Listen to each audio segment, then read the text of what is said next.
নবীজি বলেছেন কিয়ামত হবে এটা কারো বলার ক্ষমতা নাই, কিন্তু বিশ্বনবী বলেছেন যখনই তোমরা আলামতগুলো দেখতে পাবে দুনিয়া শেষ হতে যাবে, দুনিয়া শেষ হওয়ার পূর্বে কিছু লক্ষণ দেখা দিবে। এগুলো নবীজি তিনি বলেছেন যখনই তোমরা কিছু কিছু আলামত যখন তোমরা দেখতে পাবে তোমরা বুঝে নিবে যে কিয়ামতটা সন্নিকটে চলে এসেছে, কিয়ামতটা কাছে এসেছে। কিয়ামতের সবচাইতে বড় আলামত, কিয়ামতের সবচাইতে বড় আলামত তিনি হলেন নবী মুহাম্মদুর রাসূলুল্লাহ। সবাই বলেন সাল্লাল্লাহু আলাইহি ওয়াসাল্লাম। নবীজি বলেছেন তোমরা যদি সবচাইতে বড় কিয়ামতের আলামত দেখতে চাও তাহলে তোমরা নবী মুহাম্মদকে দেখো। আমি হলাম আখির জামানার নবী, আমি হলাম বিশ্ব নবী। আমার পরে কোন নবী আসবে না, আমার পরে কোন নবী আসবে না, কোন রাসূল আসবে না। আমি হলাম শেষ নবী। তার মানে তোমরা বুঝে নাও আমি এসেছি মানে কিয়ামত চলে আসবে, আর বেশি দূরে নাই। তো সবচাইতে বড় কিয়ামতের আলামত হলেন নবী মুহাম্মদ। তিরমিজি শরীফের একটা হাদিস এসেছে, তো নবীজি বলেছেন এই শাহাদাত আঙ্গুল আর এই তরমজি আঙ্গুল যেটা রয়েছে, এই তর্জনী আঙ্গুল আর শাহাদাত আঙ্গুল কত দূরাদূরি রয়েছে না, তো এতটা। তো নবী বলছেন যে আমিকে দেখে নাও। বিশ্ব নবী বলছেন আমি হলাম, আর কিয়ামতটা এত দূরে রয়েছে। তার মানে তোমরা বুঝে নাও যে সবচেয়ে বড় কিয়ামতের আলামত নবী মুহাম্মদ পৃথিবীতে আগমন করেছে। দ্বিতীয় নম্বর হলো ওয়ানশাক্কাল কমার। সূরা কমারের 1 নম্বর আয়াতের ভিতরে আল্লাহ বলেছেন যে চন্দ্র দুই খণ্ডিত হয়েছে। মক্কাবাসীরা নবীজিকে সে বলতেন যখন নবীজি 40 বছরে দাওয়াতি দিতে লাগলেন, যখন নবীজি নবুয়তি পেয়ে নিলেন, তখন মক্কাবাসীরা যখন কাফেররা নবীকে নবী বলে স্বীকার করতে পারে নাই, তখন মক্কাবাসীরা বলতেন হে নবী মুহাম্মদ আপনি তো নবী বলে দাবি করছেন, আপনি তো নবুয়ত পেয়েছেন, তিনি আপনি বলছেন তো বলেন আপনি যদি নবী হন, আপনি যদি নবুয়ত দাবি করেন তাহলে চন্দ্রটাকে দুই খণ্ডিত করে দেখিয়ে দাও। যদি কালে চন্দ্রটাকে দুই খণ্ডিত করে দেখিয়ে দিতে পারো তাহলে আমরা যেন ঈমান আনবো। তখন আল্লাহর কাছে সুপারিশ করলো, আল্লাহর কাছে দোয়া করলো, আল্লাহ তার মুহাম্মাদের দোয়াকে গ্রহণ করলো। নবী মুহাম্মাদের দোয়া গ্রহণ করে তার সফলতাকে নবীর দোয়াতে আল্লাহর হুকুমে তার চন্দ্র দুই খণ্ডিত হয়েছে। তার মানে নবীজি বলছেন জেনে না চন্দ্র যে দুই খণ্ডিত হয়েছে, দুই টুকরো হয়েছে, এটাই হলো কিয়ামতের আলামত। যখন তোমরা এগুলো দেখতে পাবে, তোমরা এগুলো যেমন দেখে নিয়েছো, তখন তোমরা ভেবে নাও কিয়ামতটা সন্নিকটে চলে এসেছে। কিয়ামতটা সন্নিকটে চলে এসেছে নবী বলছেন।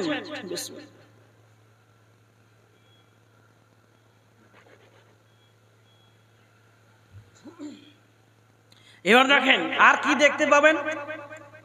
একটা হাদিস তিরমিজি শরীফের হাদিস 2205 নম্বর হাদিস। আল্লাহ নবী বলছেন তোমরা এগুলো আলামত দেখতে পাবে। তিরমিজি শরীফের 2205 নম্বর হাদিস নবীজি বলেছেন ইন্না মিন আশরাতিস সাআ, কিয়ামতের নিদর্শন হলো কিয়ামতের আলামত তোমরা 5টি দেখতে পাবে। 1 নম্বর হলো أن يرفع العلم ويظهر الجهل ويفشو الزنا وتشرب الخمور ويكثر النساء ويقل الرجال حتى يكون ل50 امرأة طيب واحد। আল্লাহর নবী বলেছেন কিয়ামত কখন হবে এটা কেউ জানে না, তবে এই 5টা জিনিস তোমরা কিয়ামতের আগে দেখতে পাবে। 1 নম্বর মূর্খতা বেড়ে যাবে। আন ইউরফা আল ইলম, ইলমটা যখন কমে যাবে শিক্ষা উঠে যাবে। আর ওয়ায়াজহারাল জাহাল, যখন মূর্খতা বর্ষণ হবে, যখন মূর্খ বেশি বেশি যখন বাড়বে, তখন এখন বর্তমান প্রত্যেকটা বাড়িতে মাধ্যমিক পাস, উচ্চ মাধ্যমিক pass, BA pass, MA pass. তার মানে আমাদের গ্রামে, আমাদের এলাকায়, আমাদের মহল্লাতে মনে হচ্ছে যে শিক্ষিতর হার বাড়ছে। আর নবীজি বলেছেন শিক্ষিতর হার কমে যাবে। তো নবীজি কি মিথ্যা কথা বলেছেন? যে না, ওই শিক্ষাকে নবীজি না কাজ করেছেন। ওই শিক্ষা নয়, যেই শিক্ষা আপনাকে চাকরিতে এসএসসিতে বসার যোগ্যতা দিল। আর আপনি যখন ট্রেন থেকে নামলেন তখন আপনি দাঁড়িয়ে দাঁড়িয়ে তখন পেশাব করবেন, স্কুলে যাবেন, কলেজে যাবেন, বাজারে যাবেন, কেমন শিক্ষা অর্জন করলো তাকে দাঁড়িয়ে দাঁড়িয়ে পেশাব হতে বাধ্য করে। মানুষকে সালাম দেয় না, মানুষের সঙ্গে ভদ্র আচরণ করে না, মানুষের সঙ্গে ভদ্রতামূলক আচরণ করে না। তার মানে এমন শিক্ষা যে তার নিজের মা বাপ যখন মারা যাবে নিজের মায়ের জন্য দোয়া করতে পারবে না, রব্বির হামহুমা কামা রাব্বায়ানি সাগীরা, এগুলো দোয়া যখন বের হবে না। তার মানে এমন শিক্ষা নয়। তারপরে দেখেন সর্বশেষ যেটা কথা হলো, এমন শিক্ষা অর্জন করলো, সেই শিক্ষা নিজেকে জাহান্নাম থেকে বাঁচাতে পারলো না, তাহলে এই শিক্ষা কোনোদিন নিজের সফলতা আনতে পারে না। নবীজি বলছেন যখন শিক্ষা উঠে যাবে এটা হলো কিয়ামতের আলামত, মূর্খতা বর্ষণ হবে। জেনা বেশি বৃদ্ধি পাবে, জেনা হার করে জেনা বাড়বে। আজকে দেখেন 30শে অক্টোবর আপনাদের মাদ্রাসায় জলসার আয়োজন করেছেন। এত সুন্দর কোরআন মাহফিলের একটা মাহফিল, যেখানে অনেক ওলামা ইকরাম দূর দূরান্ত থেকে আলোচনা করছেন। আর এখানে একটা জেনার কারখানা খোলা হয়েছে, ডান দিকে দেখতে পাচ্ছেন। এই ডান দিকে এটা হলো জেনার কারখানা, এটা বাজার নয়। নারী পুরুষ যুবক যুবতী যে ধাক্কা মেরে চলছে একে অপরে, যেন এখানে আপনারা কোরআনের আলোচনা শ্রবণ করছেন। আর যারা যুবক আছে, যারা যুবতী আছে, আপনি বাজারে যান, মেলাতে যান, এখন রাস্তাঘাটে যান, তারা নিজেকে মনে হচ্ছে যে তাদের জন্য রঙের আড্ডাখানা খোলা আছে। তারা বাজারে গিয়ে এখন একে অপরে ধাক্কা মেরে চলছে। একটা কথা মনে রাখবেন, একটা মহিলাকে উলঙ্গ করে জেনা করা, শুধু এটাই মনে হয় আমরা ভাবি জেনা, এটাই জেনা নয়, এটা তো জেনা সব চাইতে এগুলো বড় জেনা। তো জেনা যে রাস্তাতে হয়, মেলাতে হয়, যেখানে জেনা হচ্ছে, তো সেখানে হাতের জেনা হচ্ছে, পায়ের জেনা হচ্ছে, সেখানে চোখের জেনা হচ্ছে, হাতের জেনা হচ্ছে। তার মানে দেখেন কর্ণের জেনা হয়, চোখের জেনা হয়, হাতের জেনা হয়, পায়ের জেনা হয়, ব্রেনের স্মরণ শক্তির অন্তরের জেনা হয়। তার মানে বাজারে যেগুলো জেনা হচ্ছে, হাতের জেনা হচ্ছে, পায়ের জেনা হচ্ছে, চোখের জেনা হচ্ছে। তার মানে এটাই নবীজি বলেছেন কিয়ামতের আলামত যখন তোমরা দেখতে পাবে রে, জেনার সংখ্যা বেড়ে যাবে। মানুষ জেনাকে জেনা মনে করবে না, কেমন জেনা বৃদ্ধি হয়ে যাবে।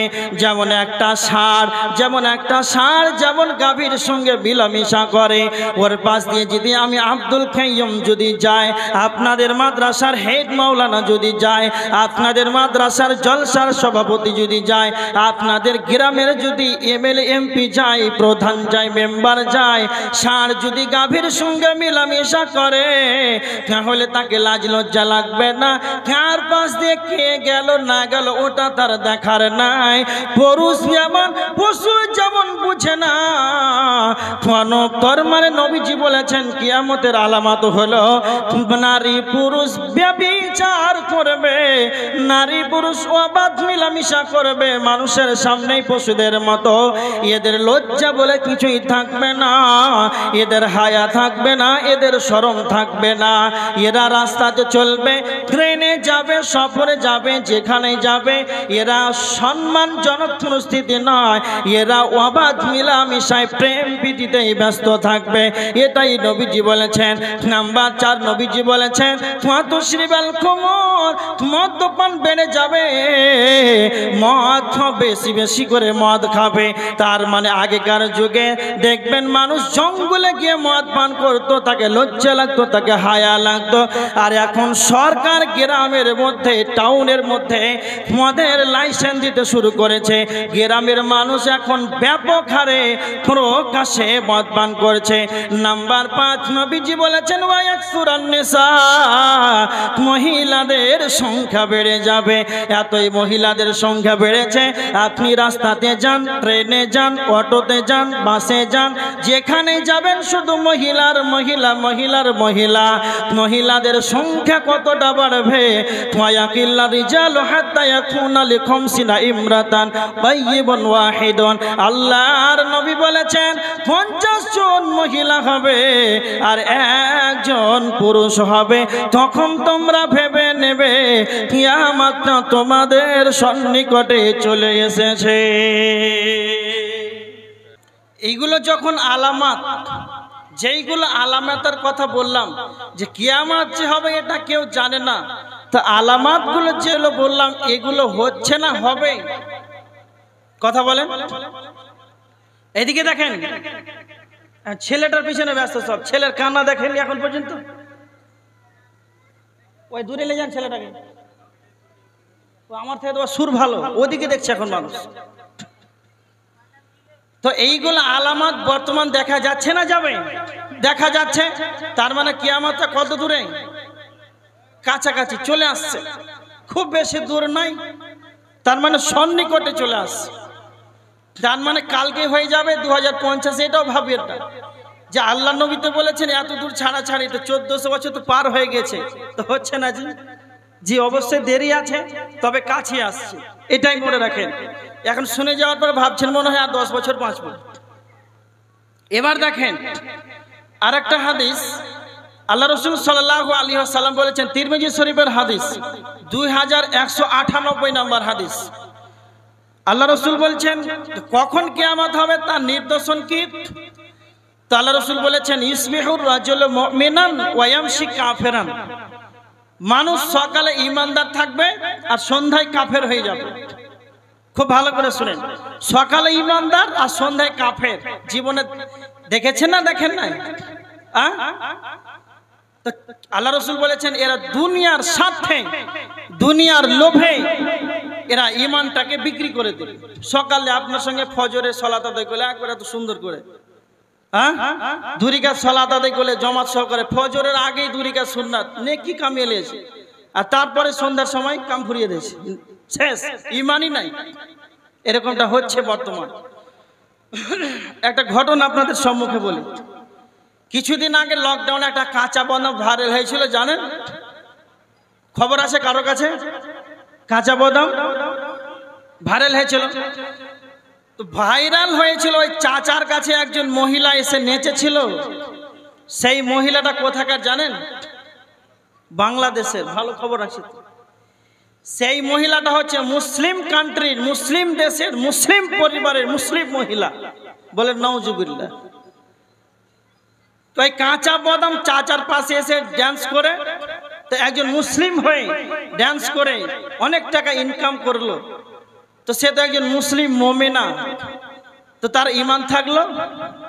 কিছু টাকার স্বার্থে, লোভে, দুনিয়ার লোভে ঈমানটাকে বিক্রি করে দিল। এটাই হাদিস, এইটাই হাদিস। আল্লাহ রসুল বলছেন যে সকালে দেখবে ঈমানদার, কিছুক্ষণের মধ্যে বিকেলে দেখবে, সন্ধ্যায় দেখবে যে কাফের হয়ে গেছে। তো বর্তমানে এগুলো হতে চালু করেছে। তার মানে কিয়ামতটা বেশি দূর তা নয়।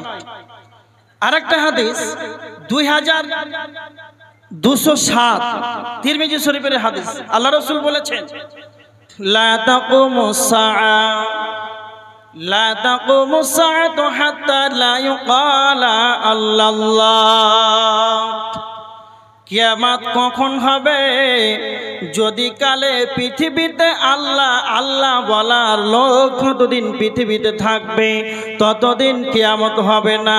তার মানে আপনাদের এই গ্রামে যদি একটা ইমানদার থাকে, একজন যদি মুমিন থাকে, সারা পৃথিবীর মানুষ যদি কাফের হয়ে যায়, বেঈমান হয়ে যায়, আর একটাই মানুষ যদি আপনাদের মাদ্রাসার মসজিদে আল্লাহ আল্লাহ আল্লাহকে তাওহীদকে স্বীকার করছে আর নিজেকে খুলুসিয়াতের সাথে ইখলাসের সাথে আল্লাহকে ডাকছে, ইমানদার রয়েছে, নবীজি বলেছেন একজন ব্যক্তি যদি আল্লাহ বলার লোক থাকে তাহলে ততদিন কিয়ামত হবে না। তার মানে এখন অনেক লোক আছে, আল্লাহ বলার লোক আছে, প্রত্যেকটা মসজিদে আজান হচ্ছে, সালাত চলছে, কাবা শরীফের কাবার চত্বরে সবসময় কোরআন তেলাওয়াত চলছে, নামাজ চলছে, 24 ঘন্টা কোনো একটা সেকেন্ড বাদ নাই। তার মানে কিয়ামতটা আরো অনেক দূরে রয়েছে। তার মানে আলেম ওলামা উঠে যাবে, বিদ্যা উঠে যাবে, ইলম শিক্ষা উঠে যাবে। তখন তোমরা ভেবে নিবে আল্লাহ যখন কিয়ামত দিবেন তখন ইলম শিক্ষার চর্চা থাকবে না, এই কালাম কোরআনের শিক্ষা উঠতে আরম্ভ করবে, আর পৃথিবী থেকে বড় বড় যারা আলেম তারা মারা যাবে, ইলম শিক্ষাকে আমার আল্লাহ তুলে নিবে, আর যারা জালেম যারা কাফের বেঈমানের উপরে আল্লাহ কিয়ামত করবেন, ইমানদারের উপরে কিয়ামত করবেন না। তার মানে এবার দেখেন নবীজি বলছে যখনই তোমরা এই আলামতগুলো যখন দেখতে পাবে তখন তোমরা ভেবে নাও কিয়ামত তোমাদের সন্নিকটে চলে এসেছে। এবার দেখেন সূরা কিয়ামার 7, 8, 9 নম্বর আয়াতের ভিতরে আল্লাহ বলেছেন ইদা বারিকাল বাসার ওয়া খাসাফাল কামার, চক্ষু যেদিন চমকে যাবে, যেদিন চন্দ্র যেদিন আলো হারিয়ে ফেলবে। সূরা তাকবীরের 1 নম্বর আয়াতের ভিতরে আল্লাহ বলেছেন ইদা শামসু কুবিরা, যেদিন সূর্য যেদিন আলো হারিয়ে ফেলবে রে, ওয়া জুমিআ শামসু ওয়াল কামার, চন্দ্র সূর্য যেদিন আলো হারিয়ে ফেলবে, চন্দ্রের আলো থাকবে না, সূর্যের যেদিন আলো থাকবে না, আল্লাহ তখন ইসরাফিলকে বলবেন ইসরাফিল তুমি সিংহায় তখন ফুৎকার দিয়ে দাও, ওয়া নুফিখা ফিস-সূরি ফাসাইকা মান ফিস সামাওয়াতি ওয়া মান ফিল আরজি। আল্লাহ কোরআনের ভিতরে 2টি ফুৎকারের কথা বলেছে। যখন একবার যখন সুর ফোঁকা হবে, এবার দেখেন আল্লাহ সুবহানাহু ওয়া তাআলা সূরা হাক্কার 13 নম্বর আয়াতের ভিতর আল্লাহ বলেছেন ফাইদা নুফিখা ফিস-সূরি নাফখাতুন ওয়াহিদা, যখন একবার যখন সিংহায় ফুৎকার দেওয়া হবে তখন কি হবে, ওয়া হুমিলাতিল আরদু ওয়াল জিবালু ফাদুক্কাতা দাক্কাতান ওয়াহিদা, সেই দিন পাহাড়গুলো চূর্ণ বিচূর্ণ হয়ে যাবে, সেই দিন জমিন যেন চূর্ণ বিচূর্ণ হয়ে যাবে। এবার দেখেন প্রথম যখন সিংহায় ফু দেওয়া হবে আল্লাহ সুবহানাহু ওয়া তাআলা সূরা ইনফিতারের ভিতরে বলেছেন ইদাস সামাউন ফাতারাত ওয়া ইদাল কাওয়াকিবু তাসারাত ওয়া ইদাল বিহারু ফুজিরাত, যখন প্রথম ফুৎকার দেওয়া হবে আসমান মণ্ডলী চূর্ণ বিচূর্ণ হয়ে যাবে, এত সুন্দর আসমান খসে খসে খসে জমিনে পড়ে যাবে। এবার কি হবে না তো, এবার কি হবে, চন্দ্রগুলো খসে খসে ঝরে ঝরে পড়ে যাবে, সমুদ্রগুলোকে উত্থাল মেরে তোলা হবে। আল্লাহ সুবহানাহু ওয়া তাআলা সূরা জিলজালের 1 নম্বর আয়াতের ভিতরে আল্লাহ বলেছেন ইদা সুলসিলাতিল আরদু সিলসালাহা, পৃথিবীকে এক প্রবল ঝাঁকুনি মারা হবে, এই ঝাঁকুনি মারার কারণে পৃথিবী যেন কম্পিত হবে, কাঁপতে কাঁপতে যখন প্রকম্পিত হবে তখন ওপরকার মাল ভিতরে চলে যাবে আর ভিতরকার মাল সব উপরে চলে আসবে। ওয়া খরাজাতিল আরদু আতওয়ালাহা, এই যখন দৃশ্য হয়ে যাবে রে তখন মানুষেরা যখন দিশাহারা হয়ে যাবে, ওয়া ক্বালাল ইনসান, মানুষেরা বলবে মালাহা মালাহা মালাহা, এর কি হলো, পৃথিবীর কি হলো, পৃথিবীর কি হলো। পৃথিবী সেই দিন তার বৃত্তান্তিত ঘটনা বর্ণনা করে দেবে, পৃথিবী সেদিন তা বর্ণনা করে দেবে। ইয়াউমা ইদিন তো হাদিস আকবারাহা, পৃথিবী সেদিন কথা বলবে, জমিন সেদিন তার বৃত্তান্তিত ঘটনা বর্ণনা করে দেবে।